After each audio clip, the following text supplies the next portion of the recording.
I believe that if we compare what's happening today in the private equity industry, looking at the fashion industry and what happened 3 years ago, I think we have very important differences. We cannot compare prices. Prices are really very, very different, and we are facing today values of fashion companies that are lower for sure. 4 or 5 years ago you had, for example, EV on sales of 5-6 times, very overvalued companies.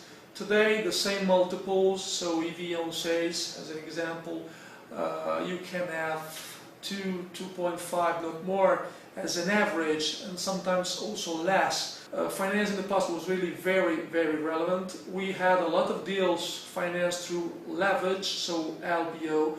Today it's very difficult to approach banking system, credit system in order to attract new financial resources in order to finance acquisitions.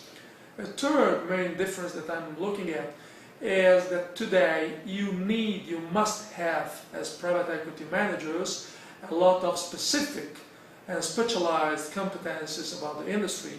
If deals will be successful, I think it's very important that we make some very important choice in the first 3-6 months after the acquisition.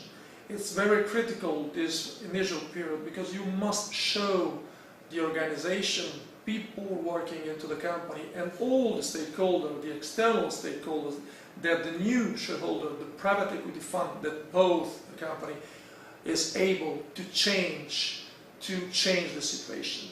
So it's very critical at this point. So for this reason you must need some very specialized competencies, as for example strategic competencies, internal control competencies, marketing competencies, especially for the internationalization. That is the big challenge for this kind of companies. We have in Italy a lot of small and mid-sized companies operating in the fashion industry. I think that we have some spaces in order to implement some growth strategies based on external growth, so through acquisitions. So it could be possible, looking at this way, to sell to a corporate buyer after 3-5 years when you have put together some different brands in the same industry.